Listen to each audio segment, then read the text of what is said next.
relations between Now you come to me with my shadow. make a better sense.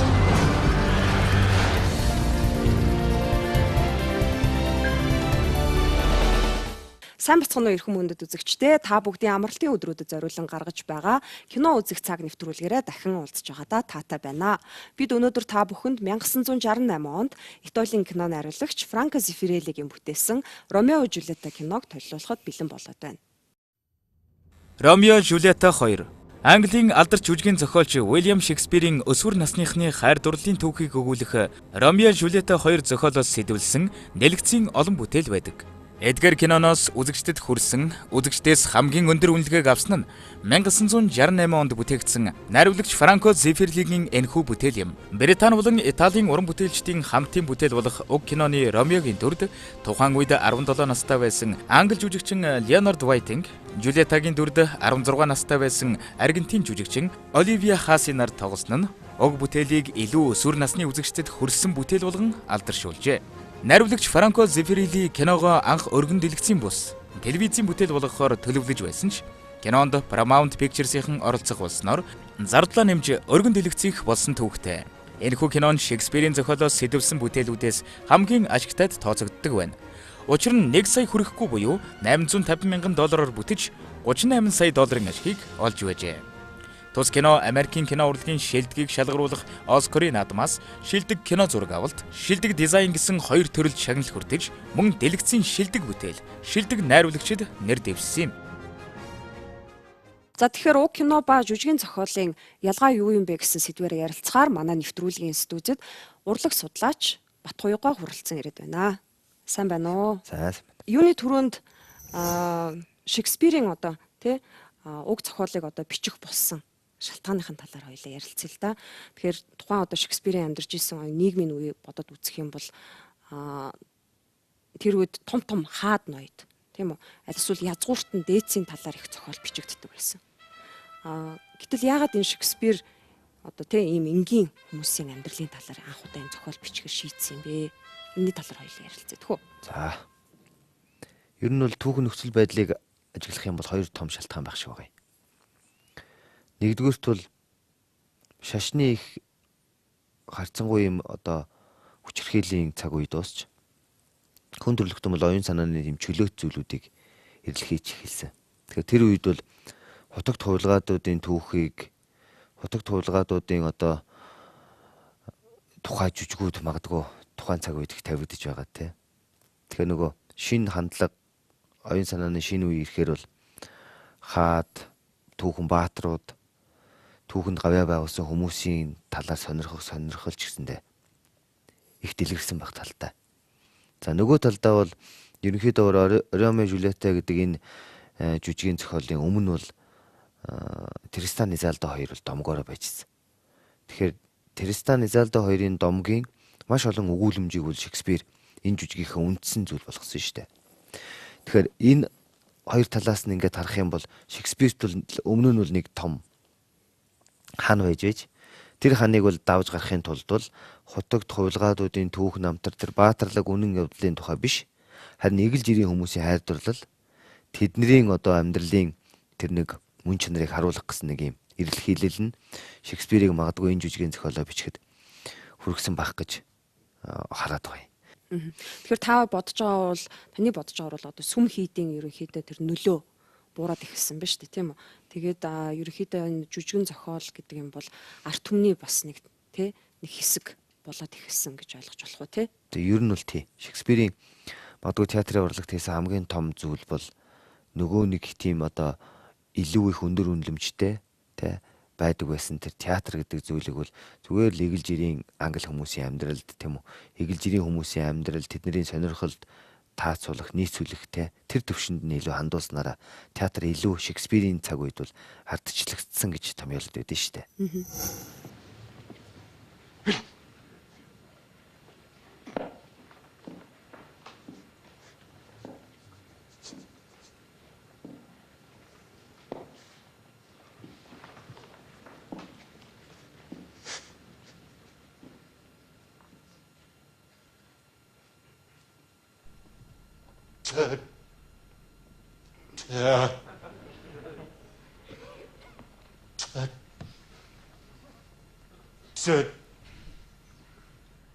Яруу тансаг Верон хотын язгуур угсаа энэ тэнцүү сурвалжит хоёр гэр бүлийн урд цагийн дайсагнал ургаж дахин дэгдэж цуст мөргөлдөөнд хүргэж энгийн номхон иргэдийн цус нулимсыг урсгасан билээ.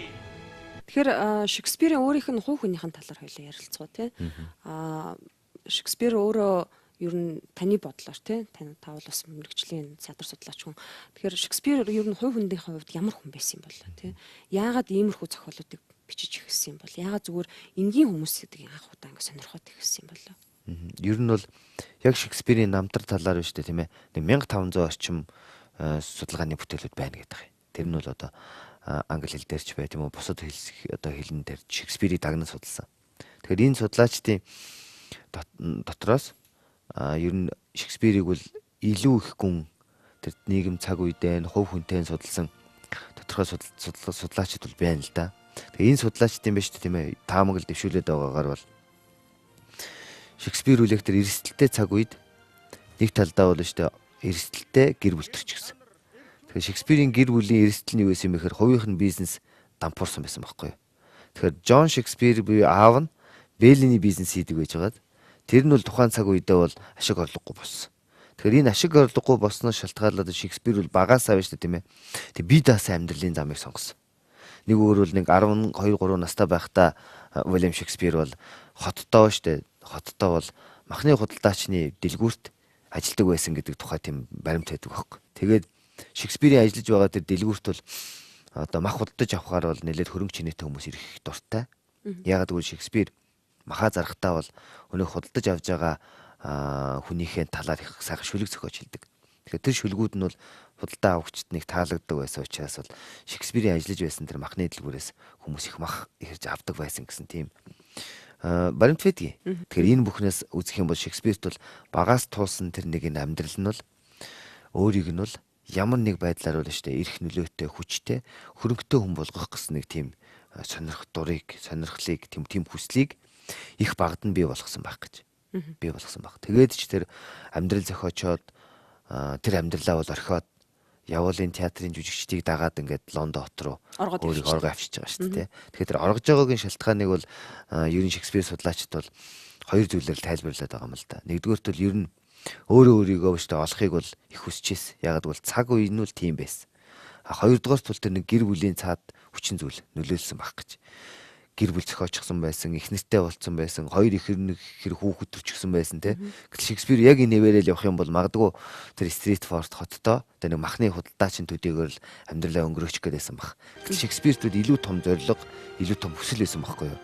Тэгэхээр тэр том хүсэл зорилгоо дагаад л Шекспирийн одоо утга зохиолд их олон орголт байдаг шүү дээ те. Тэрэн дотроос бол нэлээд одоо юу гэдгийг оюун санааны хувьд л их том ч юм уу амьдралдаа их том одоо эргэлт хийсэн орголтыг бол Шекспирийн орголт гэж нэрлэдэг байхгүй юу. Тэгэхээр Шекспирийн хийж байгаа тэр орголт бол нэг талдаа бол өөрийгөө сорих, өөрийгөө хинбэ тийм үү хин би юу хийж чадах вэ гэдгээ биш тийм ээ. Олохын тулд хийсэн тийм зөрөгтэй алхам. Нөгөө талдаа ирээд Лондон хотыг бол Шекспир ерөнхийд нь бол тухайн цаг үед бол их нарийн ажигласан баг. Тэр амьдралд энэ чинь өөрөө жижиг жүжигчин байлаа шүү дээ. Тэгэл одоо ингээл жүжиг тоглож явахдаа тухайн үеийн үзэгчдийг анзаарсан. Үзэгчид юу хүсэж байгаа вэ гэдгийг Шекспир тайзан дээр жүжигчин багтаа ихлээд анзаарсан баг. Тэгэхээр магадгүй тэр нөгөө нэг хаадын намтруудыг өгүүлсэн тэмүүт их түүхэн өгүүлэмжтэй жүжигүүдээс үзэгчид жоохон залхах тал байсан болов. Тэгэхээр яаж нөгөө глобус театрыг ашигтай болгох вэ? Ашиг орлого тийм үү те? Яаж нэмэгдүүлэх үү гэдэг үүднээс Шекспир тэд нар юу хүсэж байна? Юуг илүү сонирхох юм байна гэдгийг бол жүжигчин байхдаа анзаараад тэгэл зориг шулуудаал зохиолод бичих гэсэн байх гэж би таамаглав. Энд байгаа нэг бол дэндүү олон дүр тоглож, нэг бол ээрч муураад байх юм. Бид ч нэг л хөдөлгөөн байна да. Эхлээд дөрвөн бүлэг бичих. Тэгэхээр Ромео Жулиета зохиолыг жишээлбэл уншиж хахад тэр Шекспирийн тэр уран яруу хэллэг мөн айгүй тийм тансаг зураглалууд айгүйх орж ирдэг л те.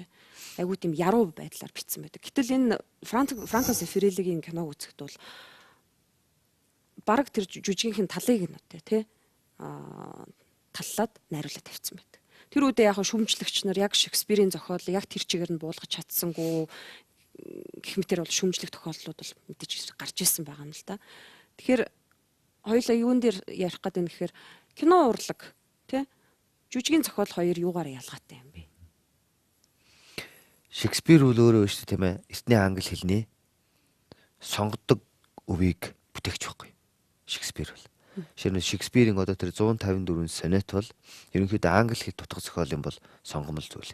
Сонныг өгөр одоо бидний хэмжүүрээр бол нэгэн сонгодог зүйлс. Түүнтэй адилхан Шекспирийн тэр хэл өөрөө жүжигүүдээ бүтээж явахдаа маш баялаг хэлээр бүтээсэн. Тэгэхээр биш үү? Яг өөрийн чинь тавьсан асуулттай холбох юм бол яг энэ эмгэнэл жүжигийн зохиолоор хийсэн кино урлагийн түүхэн төр нэг 3 кино байна те. 1937 оны, 1968 онд хийсэн, 1996 онд хийсэн. Тэгэхээр ерөнхийдөө энэ 3 киног биш үү тийм ингээ үзээд бахаар яг нэг тийм нэг ялгаа. Нэг үгээр бол үндсэн одоо суурийн Шекспир тавьсан. Дараагийн уран бүтээлчид бол тэр суур дээр өөрсдийнхөө оюуныхаа суврагыг босгосон. Тэгэхээр ингээ ажиглаад хараад байхад шүү дээ. 68 оны кинонд шүү дээ тийм ээ нэг зүйл байдаг нь Шекспирийн тэр баялаг хэл байдаггүй. Гэтэл 37 оны Ромео Жюльетта бол харьцангуй нөгөө театраасаа кино орлого бүрэн салж чадаагүй. Өөрийн урлагийнхан одоо онцлог мөн чанарыг биш тийм ээ олж аваагүй байсан үе. Нэг үгээр завсрын үе кино урлагийн. Дөнгөж тэр театр гэдэг ер нь бол кино урлагийн үндэс кино бол өөрөө уран зохиол суурьт урлаг тийм үү. Гэтэл кинонд бол театрын элементүүд маш их байдаг шүү дээ. Тэгэхээр театр гэдэг зүйлээс биш кино урлаг салж чадаагүй байх үед бүтээгдсэн тэр 20 дугаар зууны ихэнх үеийн кинонд бол харьцангуй нөгөө Шекспирийн хэл байдаг байхгүй. Тэр тансаг хэлийг тийм үү жүжигчид сонгодог байдлаар нэлэрхийлдэг. Гэтэл 68 оны үед бол илүү найруулагчийн хийсэн шийдэл бол тийм үү дүрсээр Орон зайгаар. Нөгөө жүжигчдийн өөрсдийнх нь биш тийм ээ тэр царайны хувирал тийм ээ хөдөлгөөний тэр хурдаар найруулагч санаагаа илэрхийлэхийг хүссэн. Нэг үгээр бол текст болоод жүжигчдийн хооронд юм биш диалог харилцан яриа бол бараг бага. Гол нь тэнд юу ажиглаж ийн вөхөр үндсэндээ бол кино урлаг өөрийнхөө орчин цагийнхаа шинж төлөвийг тийм үү олж би одоо биелэг шанараа байж тийм ээ бүрэлдүүлж байх үед бүтээгдсэн кино. Тийм учраас бол театраас салсан цэвэр кино урлаг бол нэг ийм бие даасан онцлог өрмөц зүй тогтолтой урлаг юм шүү гэдгийг харуулах тэр л одоо нэг онцлог нь энэ 68 оны Ромео Жюльетта киноны биш үү мэрэгжлийн судлаачдын зүгээс болоод үзэгчдийн талархлыг их хүлээгээд байдгийнх нь учир юм шиг байна. Тэгэхээр 68 оны бүтээлийн дараа жишээлбэл бас үзэгчдийн анхаарлыг мөн шүүмжлэгчдийн анхаарлыг татсан бас нэг кино байдаг л да Ромео Жюльетта 96 он гэдээ хоёулаа түрүүн өөрөө ч бас дурдсан тий. Тэгэхээр 96 оны киноноос энэ 68 оны кино нь юугаараа ялгаатай юм бэ?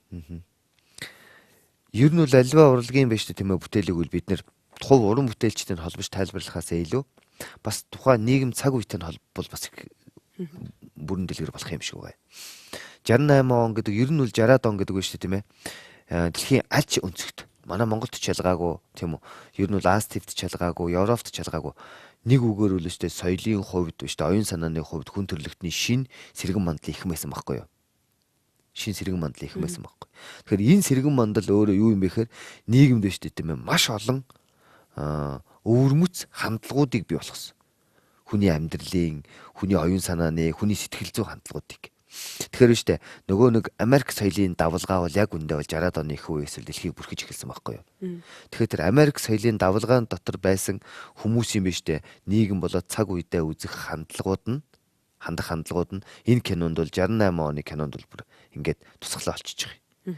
Тэгэхээр 68, 78, 88, 98 гэдэг ч юм уу нэг тодорхой хугацааны дараагаар тийм үү хүн төрлөختөнд дахиад л шин шиг хандлагуудыг өөрсдийнхөө амьдралд нийгмийн харилцаанд бүрдүүлж бий болсон нь 90-ад оны их юм шүү дээ. Бидний одоо нөгөө нэг даяарчлагдж байгаа гэж үздэг тэр нийгэм цаг үед хүн төрлөختөн ямар урлагийг бүтээх юм бэ гэдэг нэг онцлог бий болсон шүү дээ. Тэр онцлогийг л 96 оны Ромео Жюльетта бол айгүй тийм одоо нөгөө тод харуулж байгаа. Яагаад гэвэл бүх юмыг орчин цаг руу аваачаа тавьчихдаг байхгүй юу? Дүрс нь маш хурдан солигддог. Дээрээс нь тэнд гарч байгаа биш тийм үү үйл явдлууд нь дан орчин цаг. Шинэ Меркуцио Ромео хоёрын тулдж байгаа хэсэг бол буугаар хоорондоо буудалцж байгаа шүү дээ. Тэгэл одоо ингээд Ромеогоо ирээд биш Жюльеттагаа ирээд аваад явж байгаа Ромео бол машинтай тавьж ирж байгаа байхгүй юу? Наад зах нь гэтэл тэр хоёр нэг ийм үдшилэг дээр бие бинийгээ одоо ингээд акурамтай загасны хоёр талаас олж хараад тий. Гэтэл 68 оны кинонд бол илүү кино хэл гэдэг нэг юм нь бол илүү төгс. Тэгээд их сони юм ажиглаж байгаа шүү дээ. 68 оны кинонд бол ингээд үзсэн үзэгчд бол зохиолын нөгөө нэг үндсэн эмгэнэлт төгсгөл бараг тэрийг бол анзаарахгүй. Хоёр дүрийн одоо тэр нэг өсвөр насны нэг тийм цэвэр ариун хоёр хүүхдийн нэг юм хайрлын харилцаа тий. Тэрний тэр эмгэнэлт байдлыг бол үзэгчд бол нэг анзаарахгүй. Гэтэл 98 оны кино бол бүр их хурц, их эрсдэс. Үхэлж тодорхой, эмгэнэлж тодорхой. Тэгэхээр эндээс яаж яах вэ? Тэр 90-ад оны үеийн тэр нөгөө нэг амьдрал цаг үе нийгэм хандж байсан хүн төрөлхтний хандлага, хүмүүсийн хандлага тэр үхлийг ойлгож байгаа, эмгэнлийг ойлгож байгаа ойлголтууд хүртэл их хурц ширүүн болчих. Гэтэл 68 онд нөгөө ертөнц даяараа улс төрийн хувьдч, дэлхийн инх тайвны хувьдч тийм үү те айдун намуухан цаг үе эхэлж байгаа үе байсан байхгүй. Тэгэхээр тэнд бол хүн төрөлхтөн дэлхийн хоёр том дайныг туулчихсан. Хандлаа үхлийг үдчихсэн. Тэгэхээр бол хүн төрлөختөн л юм л да. Биднэрт бол тийм үү хүн одоо соёлт хүнд бол тэр үед бол 60-аад оны үед бол үхэл бол ерөөсөө бүр тий нэг үгээр бол жигшил. Тийм учраас урлагийн бүтээлүүдэд бол хайцангуй тийм их одоо аж аргалтай төгсгөлүүдийг аж аргалтай одоо нөгөө үйл явдлуудыг тийм чухалчилж байсны нөлөөч гэсэндээ 68 оны одоо бид нэр үзэгчдэд үзүүлэх гээд байгаа энэ кинонд туссан байгаа. 68 оны кинонд бол ингээл салхины, борооны, тийм үү моддын шуугаан тэгэл одоо нөгөө нэг юм хоёр залуугийн бие биенлүүгөө тэмүүлж байгаа сэтгэлийг бол байгалийн дүрслүүдээр, өвүүлэмжүүдээр айгүй их бэлэгдчихсэн.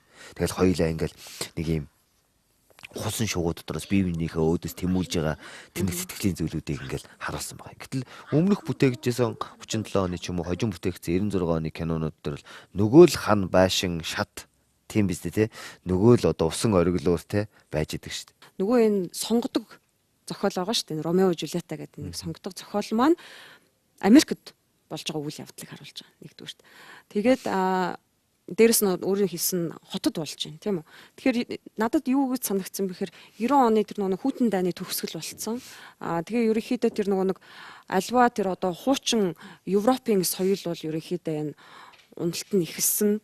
Нөгөө талаас энэ американизм буюу Америк тэр одоо соёлын ноёрхол ерөнхийдөө энэ хүйтэн дайны одоо ялагч болж гарч ирсэн гэдэг утгаараа Америкт болж байгаа үйл явдлыг харуулснараа илүү онцлог юм болов уу гэж надад бодогдсон. Гэхдээ тэрийг сонин шүү дээ. Яг үндэ бол 96 оны энэ кинонд дэр штэ. Яг үнэндээ бол ингээд тэр кино орчин нь өнөөдөр Нью-Йорк бол байдгүй штэ. Тий. Илүү сонгодог Лос Анжелес. Тий. Зарчим юм те. Ингээд нэг талдаа баригдчихсан те. Нэг тийм хуучин хэв маяг бас байдаг штэ тэр кино дотор чинь те. Тэгээд тэр жүжигчдийн өөрсдийнх нь тоглолтын байдал тэр их сонин анзаардаг байхгүй. 68 оны кинонд бол илүү уянгийн тал нь штэ тоглолтууд нь бол илүү одоо нөгөө анзаарагддаг. Хөгжмийн ч гэсэнтэй чи бодохгүй юу кино хөгжмийг. Үндсэн чимэглэл хөгжим байдгүй шүү дээ. Үндсэн хөгжимтэй байдаг шүү дээ. Үндсэн хөгжимтэй. Тэгэхээр тэр хөгжмнүүд нь бол 68 оны кинонд бол илүү сонгодог хөгжим явчихдаг те. Гэтэл 96 оны кинонуудын тэр панк тий гарцангуй панк хөгжимтэй байдаг. Баг тийм панк хөгжимтэй байдаг. Тэгэхээр энэ мөчлөнгөөс ингээл анзаглах юм бол жүжигчдийн тоглолтч тэр цаана явж байгаа хөгжимч тэр те тэгээ тэр хурдч тэр жүжигчдийн хоорондын харьцаач тэр те кино орчинч тэр ерөөсөө бол маш өөр цаг үеийн илэрхийлэл болгож энэ киног шинжилгээ хийсэн. Энэ зохиолоор те кино хийсэн. Тэгэхээр өөрөө түрүүнд дурдсан уг киног зохиолыг одоо ойлгохын тулд бас тухайн нийгэмтэй холбож үзэх хэрэгтэй гэсэн тийм үү. Тэгэхээр 1960 оны нийгэм гэдэг бол ерөнхийдөө дэлхийн 2 дугаар дайнд дуусаад 10-20 жил болцсон байсан нийгэм. Хиппичүүдийн хөдөлгөөн эхэлсэн. За колоничлол бол ерөнхийдөө төгсгөлөө үзсэн. За тэгээд нөгөө талаас өнгөт арьстан болон эмэгтэйчүүдийн эрхийн хөдөлгөөнүүд бол ерөнхийдөө өрнөдсөн баг ялалтаа байгуулсан байсан үе шүү дээ тий. За тэгэхээр хоёул энэ тухайн үеийнхэн нийгмийн талаар ярих уу. Тэгэхээр энэ бол нөгөө нэг яг хүйтэн дайны оргил үед бас нөгөө талаар хийгдсэн кино гэж үзэж болно тийм үү. Тэгэхээр юу гэж хэлэх гээд байна гэхээр дурлалт тос тийм үү. Тэр одоо дайнаар хүйтэн дайны одоо ханаар хуваагдсан байсан дэлхийн ертөнцийн зүгээр энгийн тий залуу дурлалт тосын одоо амьдралыг хараад тийм үү. Одоо хайр сэтгэл гэдэг юм дээр ерөнхийдөө дэлхий ерөнхийдөө нэгдэж чадах юм шүү гэдэг юм тийм сэтгэл юм ерөнхийдөө төрүүлсэн болов. Энэ утгаараа бас хамгийн их сайшаал хүртсэн кино юм болов гэж би бас боддог байхгүй. Ер нь л эрх чөлөөний тунгаглалын цаг шүү дээ. Хүн бүхэн эрх чөлөөгөө тунгах гэсэн те. Тэгвэл хувь хүний эрх чөлөөний тэр үзэл санаа чинь 60-аад оноос л эхэлсэн шүү дээ. Нэг үгээр бол яг түүнтэй хамтал бас л хоёр лагер нөгөө хүйтэн дайны чи оргил үеэс бас тэр үеэс эхэлсэн шүү дээ. Тэгэхээр энэ бүх одоо нийгэм цаг үеийн нөхцөл байдлаас хандаад үзэх юм бол яг үнэндээ бол хүн төрлөختөн бас нэг талдаа болно шүү дээ. Энэ хайр сэтгэл гэдэг энэ одоо зүйлийн тухай эргэж бодох. Яагаад бид нарт байж тийм ээ энэ сэтгэлийн их тийм нандаа холбоо байхгүй болчихоо. Тэ. Илүү бид нэр одоо тэр нэг одоо хандж байгаа сэтгэлийн харьцаанд байна шүү дээ. Илүү тийм одоо нийгмийн шалтгаалсан хүчин зүйлүүд нөлөөлөд ирсэн ч юм уу, эд хөрөнгөний тийм үү харьцаа ч юм уу, тэгээ нэр хүнд ирэх мэдэл ч юм уу те. Гэтэл цаана хүн өөрийнхөө хамгийн одоо нөгөө тодорхойлдог, хүн өөрөө өөрийг нь тодорхойлдог нэг сэтгэлийн юмнууд нь тэр цаг үед л их багасаад эхэлсэн юм шиг байна. Тэгэхээр яг тэр цаг үеийн нэг юм эмзэг байдал дээр магадгүй энэ кино бүтээгдснээрээ олон хүний анхаарлыг шууд татсан баг. Тэр үед л өштэй хүн яг тэр Шекспирийн үе шиг өштэй хоёр хүн хоёр биеийн лүгээ тэмүүлж байгаа тэр сэтгэл тий. 20 дугаар зууны тэр 60-аад онд хоёр хүн биеийн лүгээ тэмүүлж байгаа сэтгэл дотор хүний сэтгэлийн өөрийнх нь тэр тэмүүлэл нь багасаад ямар нэгэн зүйлээс тэр дам одоо тийм үү те дамжиж байгаа харьцаанууд нь илүү болцсон баг. Ирэх мэдл ч юм уу те. Баян чинээлгүүл баян чинээлэг ч юм уу гэдэг ч юм уу те. Нийгмийн байр суурь гэдэг ч юм уу. Ийм зүйлүүд аажимдаа хүний амьдралд их чухал байр суурьтай болоод эхлэнгүүт магадгүй кино урлагт бол штэ тэр хүний зүгээр л ямар нэгэн наан цаана юмыг бодохгүйгээр бие минь лүгээ тэмүүлдэг тэр сэтгэлийн нандин зүйлийг те харуулах зорилго тавьсан. Ер нь Итали кинонуудын Итали найруулагчдын бас нэг юм юу вэ штэ онцлог. Яг дүүхэр хүн төрлөختний эсрэг юм хийх хүсэлтэй те. Яг хүн төрлөختний техникийг илүү сонирхож байвал Итали кино найруулагчид байгаль их ордог те. Хүн төрлөختөн магадгүй ингээд хүний харилцаанд тэр мөнгөний асуудлыг Холливуудын ертөнцид штэ мөнгө айгүй чухал болоод тэр мөнгөний кино хийж байвал те одоо мөнгө тойрсон асуудалтай кино хийж байвал Итали найруулагч бол тийм байхгүй зүгээр юу ч мөнгөгүй ч юм уу амьдарч болох хүмүүсийн дүрийг харуулдаг ч юм уу те. Тэгэхээр тэр Итали найруулагчд байдаг нэг тэрслүү чанар магадгүй энэ 68 оны байж тийм ээ Ромео Жюльеттэд бас нөлөөсөн байхыг үгүйсэхгүй. Тэгэхээр 68 оны киноны жүжигчдийн талаар ярил л да. Ромео Жюльеттэд тоглосон жүжигчдүүд маш залуу хүмүүсийг тоглосон байдаг. 36 оныхтай харьцуулах юм бол 16 болон 17 настай жүжигчдийг тоглосон байдаг л да. Жюльеттагийн дүрд 16 настай Аргентин охиныг тоглуулад Ромеогийн дүрд 17 настай жүжигчдийг тоглосон байдаг. Ямар ч биш тийм ээ ер нь кино туршлахгүй хоёр залуу байгаа шүү дээ. Тий. Жүжигчний хувьд ямар ч туршлахгүй. Гэхдээ тэр хоёрт л шүү дээ тийм ээ. Магадгүй найруулагчийн харсан өнцгөл байх л да. Тэр хоёрт бол мэдээж биш дээ. Залуу насны байж байгаа байхгүй юу? Тэгэхээр тэр залуу насны магадгүй их туршлахгүй байдал нэг үгээр бол одоо хайр сэтгэлт ч юм уу те туршлахгүй байдал нь тэгээд тэр кинонд бол айгүй их харагддаг шүү дээ. Тэ. Найруулагч магадгүй хоёр жүжигчний тоглолтын дээр л анзаарсан баг. Гэтэл тэр нэг жүжигчдээ өөрсдийнх нь үзүүлж байгаа тэр нэг байдал нь бол их тийм гинийн цайлган те ерөөсөө баг магадгүй хүмүүст итгэл өмшил төрүүлээдээс энэ хоёр одоо юу гэдэг юм аль нь бол баг л анхны хайртайгаа уулзраагүй байх байхдаа те байсан үедээ тоглосон ч юм уу те тийм нэг сэтгэлдлүүдийг их төрүүлдэг байхгүй. Тэгэхээр бол найруулагч өөрөө жүжигчтэй бол айгуу сонин сонгож авсан. Энэ сонгож авсан. Тэр кинонд тоглож байгаа бүх дөрүүд бол ерөөсөө нэг тийм маш өвөрмөц тийм нийтлэг дүрх байдаг штэ хүний те тийм биш. Их тийм содон дөрүүдийг аваад сонгоод тоглуулчихсан байдаг байхгүй. Тэгэхээр энэ мэтлэнгээс ингээл ажиглах юм бол нэг их тийм ур чадвартай ч юм уу мэрэгжлийн өндөр түвшний жүжигчд биш. Гэхдээ энэ хоёрт байгаа тэр мэрэгжлийн өндөр түвшний биш жүжигчд байдаг тэр зүгөө юугаараа нөхөд юугаараа одоо ингээд одоо орлуулад байгаа юм байг бол тэр нөгөө цэвэр харим сэтгэл нь тэр нэг 16 7 настай хүүхдүүдийн өөрсдийнх нь те ертөнцийг харж байгаа тэр кино урлагийг хүлээж авч байгаа те энэ бүх тэр анхны мэдрэмжүүд нь анхдагч мэдрэмжүүд нь камерт яг суугаад байгаа хүчтэй байхгүй. Тэгэхээр энэ айгуу тийм содон болсон тал нь жүжигчдийн юуны хувьд анзаарагдаад идэг. За тэгэхээр манай нэвтрүүлгийн студид хүрэлцэн ярьж санал бодлоо хуваалцсан танд баярлалаа. Ингээд үзэгчид та бүхэн 1968 онд Италийн кино найруулагч Франко Зефиреллигийн бүтээсэн Ромео Жюльетта киногоо хүлээн авч үзнэ үү? Франко Зефиреллигийн Ромео Жюльетта 2 бол Шекспирийн бүтээлээр хийсэн хамгийн сэтгэл хөдлөгсөн кино гэдэгт би итгэлтэй байна. Кино шүүмжлэгч Рожер Эберт